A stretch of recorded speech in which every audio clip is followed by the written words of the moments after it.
Hey guys, hope you're having a great start to your Friday. Jumping in with today's live video on how to get rid of those pesky negative thoughts. And these are things obviously that can really impact our health, impact our well-being, and just our general happiness in life, not to mention relationships, our ability to be able to focus at work or in our own business. These can be particularly detrimental if you're running your own business. Hey Tony Lee, great to have you on, Dylan. So definitely really taking some time to really understand, number one, why do they arise? And number two, how do we actually deal with those? And number three, how can you be proactive with this in order to be able to create a life of greater happiness, greater fulfillment, and greater relationships? Now, if you don't believe that your emotions create your current reality, I'll demonstrate very quickly and easily without even going into quantum physics as to how this actually happens. But if you just think about it, like if you're in a bad mood, how do you tend to interact with others? Is that helping you build great relationships? Is that helping with your focus? All of those things. So your emotions literally do create not only your personal reality in how your relationships are, how other people or the world interacts with you, but also how you're perceiving your actual world as well. So really, really important thing to kind of keep in mind here.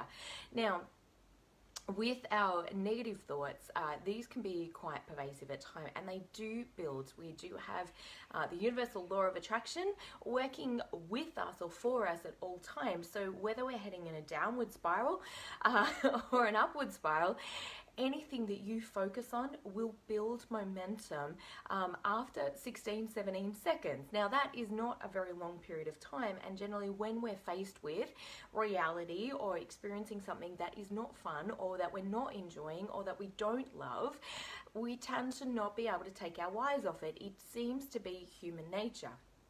Now, I call that the ego survival mind. Obviously, there's lots of different names for it, but it is the part of ourselves that wants to protect us, that wants to keep us safe, that wants us to survive.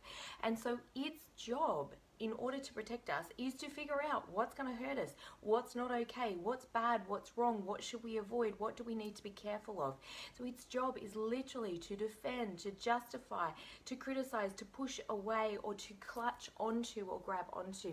And it's the very thing that actually creates the most suffering in our human experience, because the ego survival mind becomes attached to, or wants to attach it to itself to things or to people or to circumstance that believe it's going to help with its ultimate survival. And this is why I think one of the greater human conflicts that we actually have, the inner conflict that we have, is to be our unique individual self, but also to feel that we can belong and fit in and be accepted with others. And in the moment that we betray ourselves in order to belong and fit in and be accepted, now you've got like a real kind of paradigm going on internally as well. So really difficult and challenging around that as well. Hey Danielle, great to have you on. Hey Helen, lovely to see you got on here, honey. Have a safe trip down to Melbourne today. And hello to Katrina, Katie, sending you so much love as well to honey, and to anybody else as well that has been in the affected bushfire area. These obviously, overcoming negativity and fear in those really critical circumstances in life can be very, very challenging, and particularly when we are faced with the stark reality of what we're actually being confronted with every single day as well, or just in that moment or over a period of time. So knowing how to actually start to switch our thoughts. So number one, it's really understanding we all have an ego survival mind. We are all looking to protect ourselves. We're all looking to keep ourselves safe. And if you knew that that was already taken care of, that you were already safe, that everything was okay, then how would you be living life?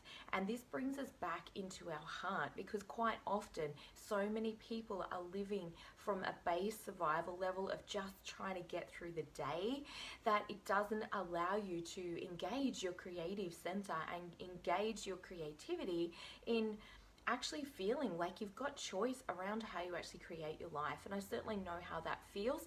I pretty much lived that and felt a victim of my life, a victim of my circumstance for a very long time. And it's really disempowering. It's exhausting living in that state, because it feels like everything in life is happening to us rather than actually seeing, wow, this is actually happening for us.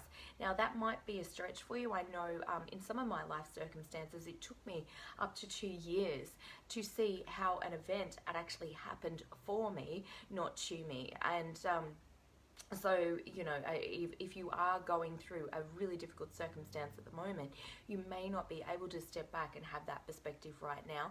However, everything serves at a deeper level.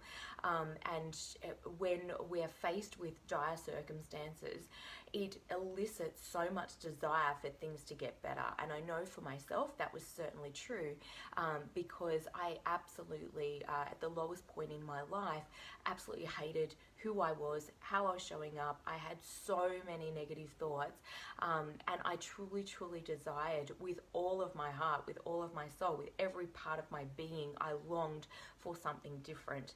And so in that sense, sometimes it can be the catalyst, it can be the wake-up call of going, hang on a second, how am I living my life?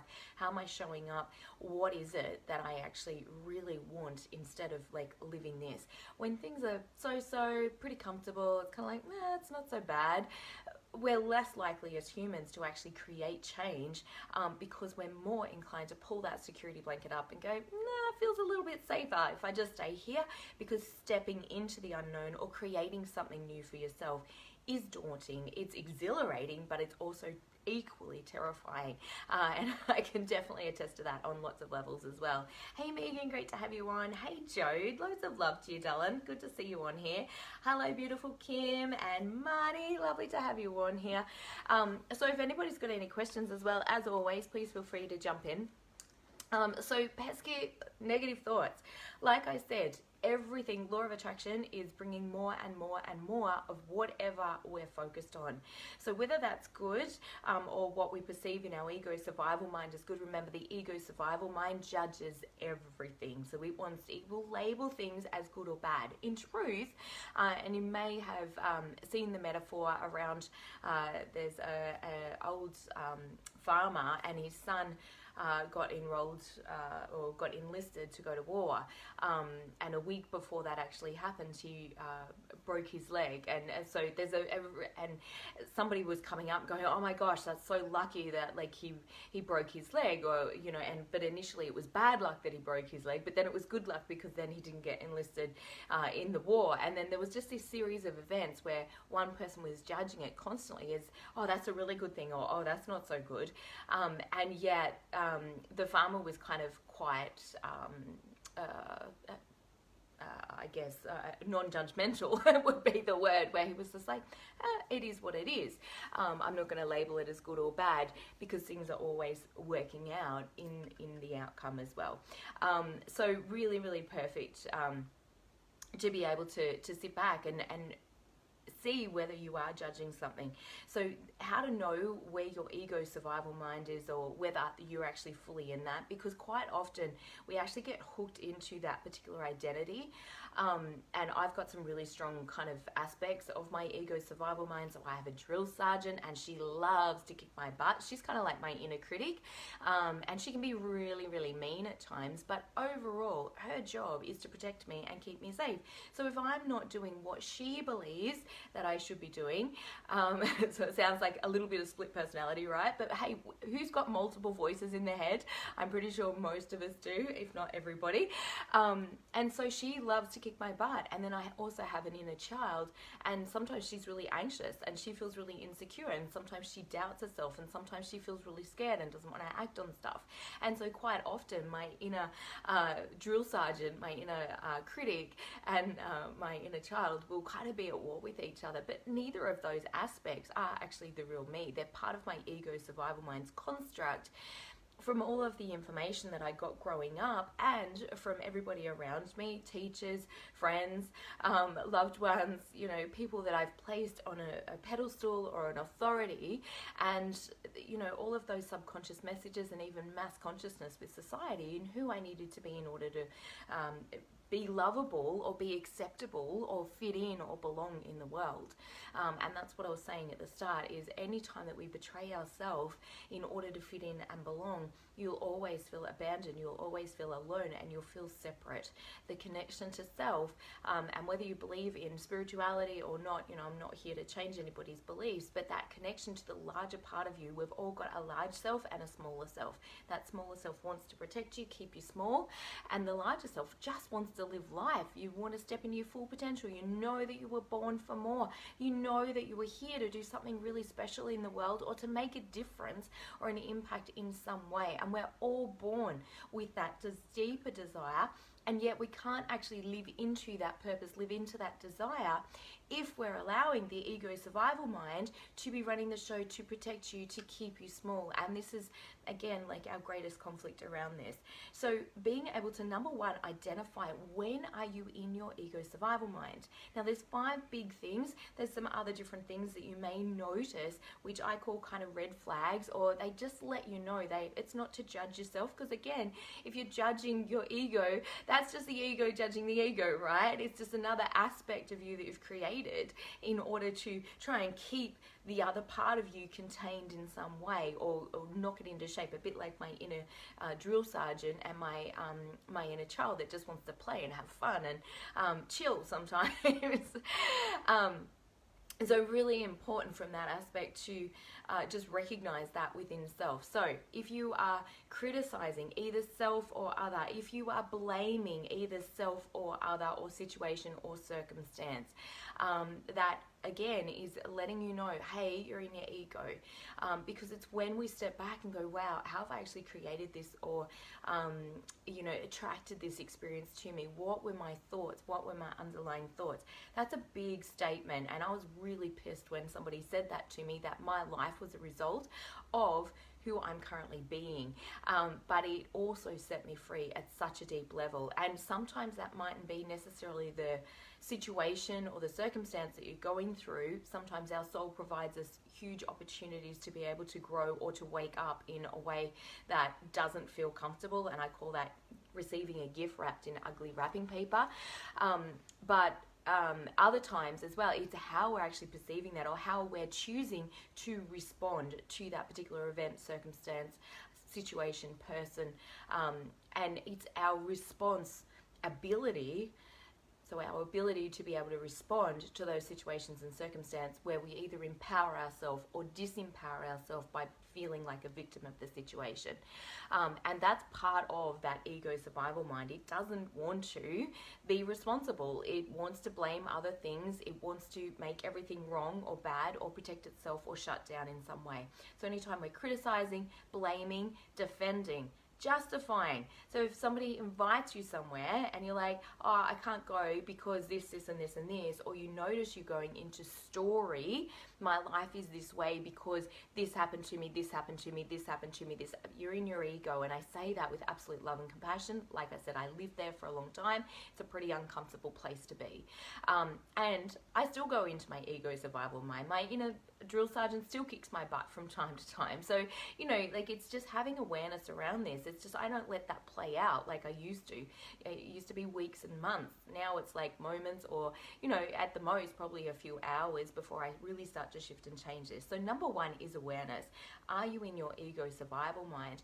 And tapping back in, this is why mindfulness, this is why meditation, all those things, because if you are in your ego survival mind, so if you're physically exhausted, if you have been running on adrenaline and cortisol for a long time, so you've been in that fight-flight state, you've been trying to survive, get through the day, you tend to experience very low energy emotions like grief, apathy, rage, frustration, worry, doubt, despair, discouragement, overwhelm.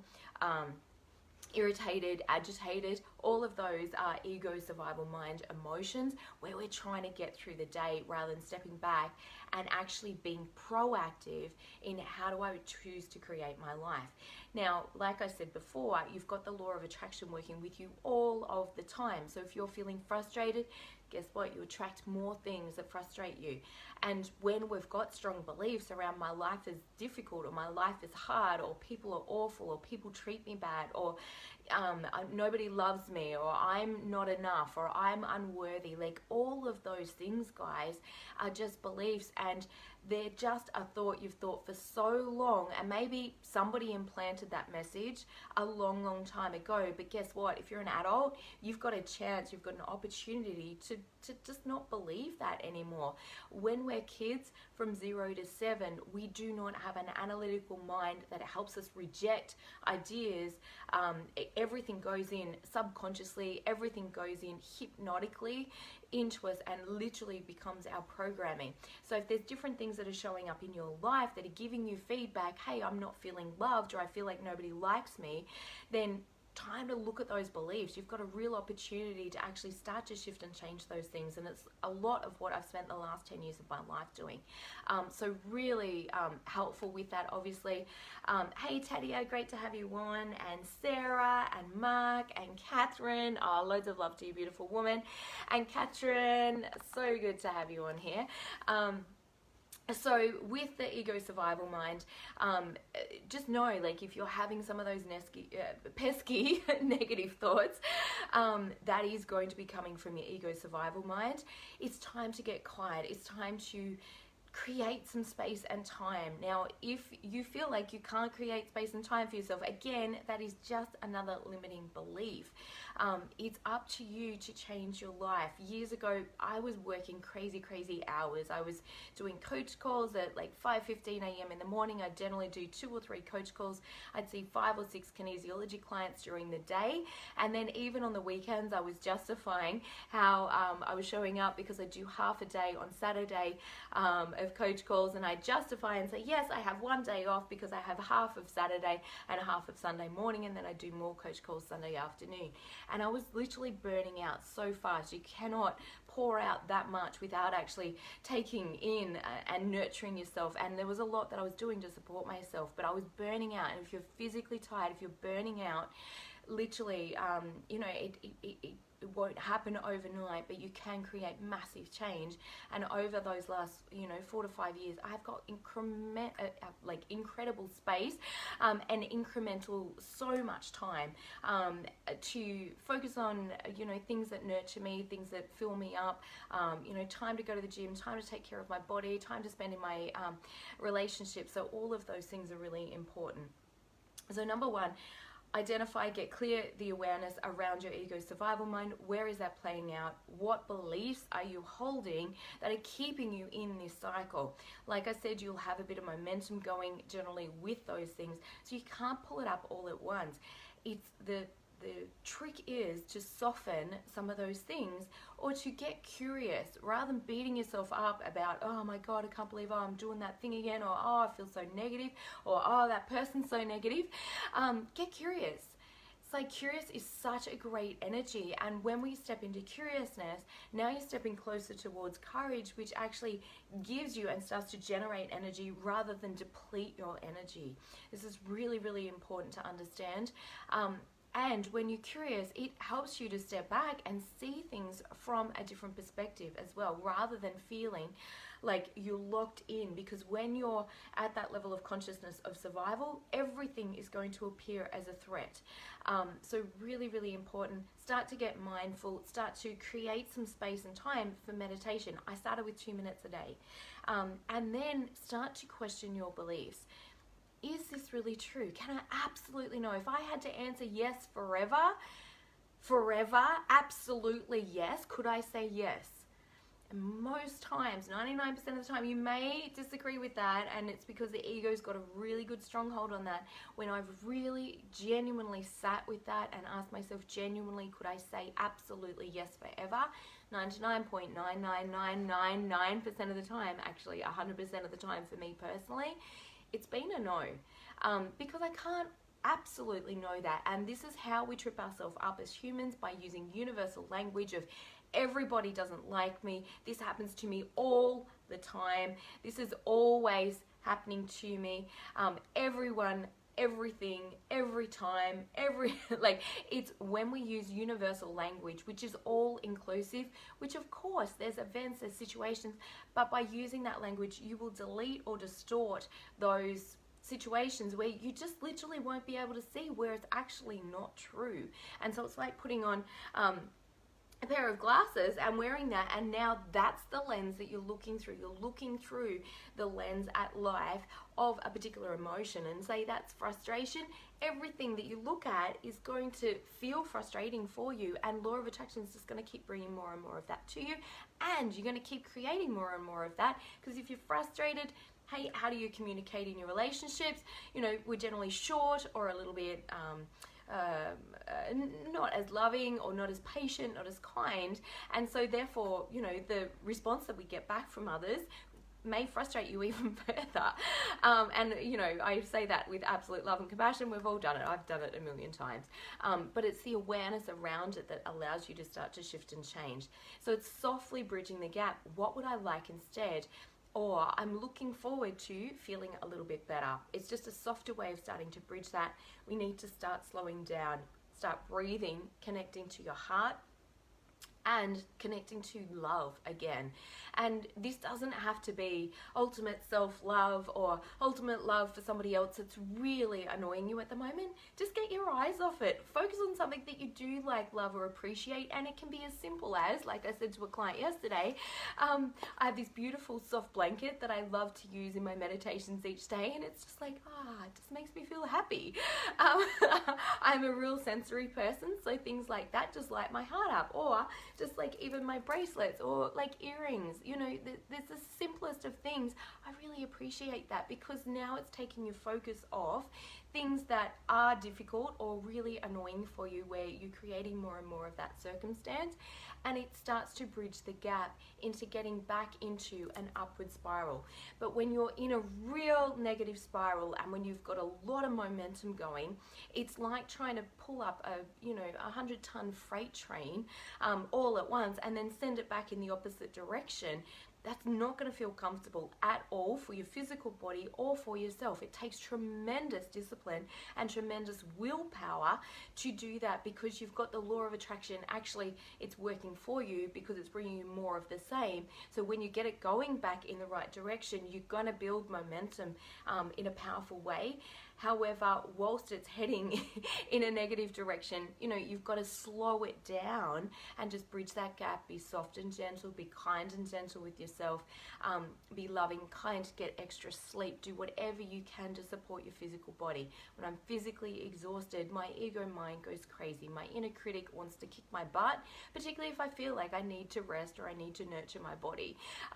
Like if I'm really tired, it's going to be even more negative. So just know, because it's like if you're an injured animal in the wild, how vigilant is your system going to be, particularly if you are a prey animal? So if you're like a deer, or maybe, you know, a fawn in the forest or something like that, and you normally, you know, there's predators that come after you, and now you're sick and injured, you're going to be like, your ears are going to be pricked up even more. You're going to be in hypervigilance to protect yourself. And this is why really taking great care of your physical body is so important, guys, because it's the foundation for emotional and mental well-being. And it's why the better we feel within ourselves, the more better thoughts we have, the better feelings we have, and then it becomes this beautiful upward spiral. Now, another thing that I also use, which is really powerful as well, is of course Byron Katie's work. Which is questioning your thoughts. Like I said, can I absolutely know it's true? How do I feel when I believe that thought? And how do I feel without it? Because the mind will hang on to its constructs, to its ego beliefs and everything else, until it actually realizes, hey, that thought is actually hurting me, or that's burning me. It's like picking up a coal from a hot fire. When you drop that coal, it's because you've realized, hey, that's going to burn me, that's hurting me. And the mind is exactly the same, because all of those patterns, all of those behaviors, all of those thoughts were there to protect you. They were pro-survival at one point in your life when you really needed that. So even the belief of I'm not worthy or I'm not enough, you're trying to figure out, it's the ego survival's mind way of trying to finally figure out the answers of who you need to be in order to be lovable. And so that's pro-survival. Now when and to belong and to fit in and be accepted, because our very survival depends on that as kids and certainly as babies, and they've done studies around this. So when that's kind of coming up for you, it's really taking that time to go, hang on a second, let me connect to my heart. And let me know, because your inner guidance, your higher self, your larger self already knows you are wonderful as you are. There's no question about your worthiness. You are lovable, whole, complete, worthy, exactly as you are right now. Just as you and I both know, when we hold a newborn baby, we all know that that baby is 100% deserving of love, is 100% deserving of our attention, our care, all of those beautiful things that really, and what does a baby do? A baby cries, poops, and sleeps generally, and eats. So, like, there's nothing that baby needs to do in order to be worthy of love, and you are no different.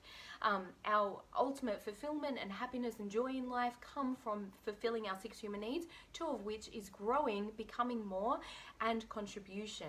So, of course, as we get older, we want to be able to know that we add value to the world by the person that we are, by our unique individual self, and all of those things. But your worthiness, and I've literally written a blog post on this morning, worthiness is never in question. It is just a decision of, hey, am I going to feed the fear and the ego dog, or am I going to feed the other dog that knows that it's already worthy, that knows that it's deserving, that knows that it's wonderful, that knows that it's amazing? And whichever you're focused on, whichever you give more attention to, that's the one you're feeding. That's the one that's going to thrive and grow and become larger in your life. So you always have a choice, you always have an opportunity, and it's our own personal responsibility as to which one that we actually choose to step into. So truly hope that's been helpful for you guys today. I'm excited because I am running another retreat, and even better, I have my beautiful love, Tim Phillips. He is one of the most heart-centered, or the most heart-centered man, literally, that I have ever come across and met in my life. And the 2 of us will be helping facilitate and he'll be joining me just to support people on the retreat as well. I only have 5 spaces available. The dates are from the 24th to the 27th. Now we're going to be diving deep into all of this stuff. We're going to get clear on how you can master your emotions. We're going to get clear on getting rid of those negative pesky thoughts, or at least not allowing them to impact you and derail you to the point of where perhaps you're not showing up in your business, or you're not doing the things that you want to be doing, or you're not showing up in life, or you're not being the best version of you that you truly know that you can and that you want to be. About stepping into and overcoming those fears. We all have fears, guys, and I'm really excited to share in my Inner Circle Mastermind next week. We're going to be talking about courage and the 3 types of courage that we have. So the Inner Circle Mastermind is a brilliant, beautiful group of women that all really dedicate the next 12 months, so they get very focused on the next 12 months of what's kind of playing out for them, and how they're choosing to show up every single day. We've got accountability, we've got loads of stuff in there. I'll pop a link below as well for that. But if you are interested in the retreat, so the retreat is beachfront accommodation. If you are a lover of the beach, you will love this. We're going to be doing yoga, we're going to be doing a sound healing. I'm still securing that person, so I'm pretty sure that will be able to come to fruition. We'll do a sound healing. We will also be having massages and doing a deep dive into aligning your heart with what it is that you want to create. You will literally walk out from that weekend knowing full well the things that you need to continue working on, how you're going to show up, what the next best level version of you is, and how that part of you would be showing up. So if you were already stepping into that 2.0 version of you, how would you be showing up today? What would you be doing? You're going to get clear on the key things that are holding you back and how to actually move through those. So I'm super pumped about this retreat. It's called Soothe Your Soul Health Retreat. We are going to focus definitely on aspects of nutrition, taking great care of your 4 bodies. Now, we all have 4 bodies. There is a physical body, clearly. We have an emotional body. We have a mental body. And we also have a spiritual body or an energetic body. So understanding how those 4 things are integrated and interlinked is absolutely essential to your overall well-being, because if one of those is off kilter or out of kilter, it will derail the others. And when you can put time and energy and shifts and changes into either one or more of those bodies, all of the others get upgraded as well. So that's pretty cool. Helping you get clear on what you want 2020 to look like for you, and giving you the skill set of doing this rinse and repeat. So once you've done this, there's so much that you get to take away from this, and really step into continuing the journey and consistency. Guys, if there is one key to living a life that you truly love and getting the results that you truly desire, it is absolutely consistency. And so learning why that's super important as well. So we're going to be diving deep. There's loads more, and I'll be talking about loads more as the weeks go on. Hey Chris, hey Catherine, hey Gail, hey Paul and and Lisa and Josh and Kylie. So great to have you on here, guys. And Sean, lovely to see you on here as well. So definitely, if this is something that aligns with you guys, or you feel that it resonates, come play with us. Like I said, there's only 5 spots. It will be by application only, because it's very important we obviously get the right mix of people in that that are really going to be supportive and uplifting to everybody as a whole group. Because as we dive deep into this stuff, obviously it can be quite vulnerable, and it's really, really important that we do have the right fit of people as well with that. So it will be by application. But if you're wanting to find out more, the price point starts from $12.97 through to $15.97. There are single rooms available, like with a double bed, but also there is a twin share available as well, which is at a lower price point for you. Lunches, morning tea and afternoon tea will be fully provided, and we're about 150 meters away from the shops if you want to grab some things for brekkie or tea or anything like that. But it will be an incredible journey. It is on the Anzac Day long weekend, so if you are thinking, oh gosh, you know, can I take some time off work, you'll only need to take the Friday off. So there's lots that I've kind of considered in putting this together, but it will be an amazing, amazing weekend. And like I said, there's 2 of us to really support you in your journey. And I was talking to my gorgeous Tim last night, and saying, yes, I think we might be sharing some nuggets as well on how to create incredible chemistry in your relationship as well, because so many people believe, oh yeah, once that honeymoon phase is done, you know, that's just gone. And no, there's very, very key specific things that you can actually do in your relationship, both for each other but also individually, that really support the relationship. Because I can promise, when that polarity is out, when either of you is out of whack in either your feminine or masculine energy, it really derails the relationship in lots of ways as well. So you might get some like little truth bombs or gold nuggets, and just overall loads of fun. So if you're looking for something that can really help propel you and move you forward in a momentous way, I definitely recommend reaching out to me, and we can have a chat, see if you're a good fit and see if it's the right fit for you as well. Of course, that's absolutely priority to me in making sure that it is going to be what it is that you feel that you need for yourself at the time. And so making sure that that really resonates at a very, very deep soul level is 100% critical to me as well, and super important. So have an amazing day, have an amazing weekend, no matter where you are and what you're doing, and sending loads of love to you all. So much gratitude. If this has been helpful for you, please like, love, or share it. Help me share the love. I really, honestly, it lights my heart up. Some of the feedback that I've gotten from people it just blows me away, because sometimes I have no clue that people have watched me for 2 years or have watched every single one of my videos and how that's actually changed their life.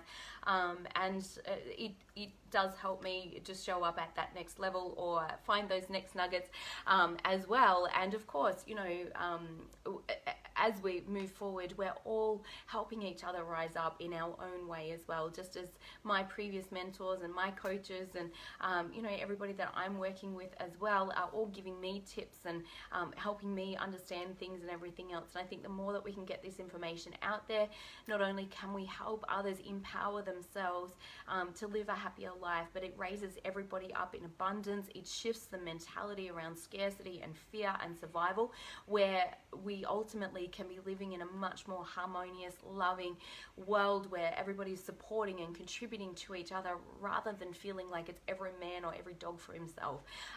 You know, the more that we feel abundant and we can give from the overflow, that's a really powerful place to be living in. And I think the more people that can really grab onto some of this information, empower themselves and help others with that, everybody just gets to live a greater and happier life as well. So have an amazing day, guys.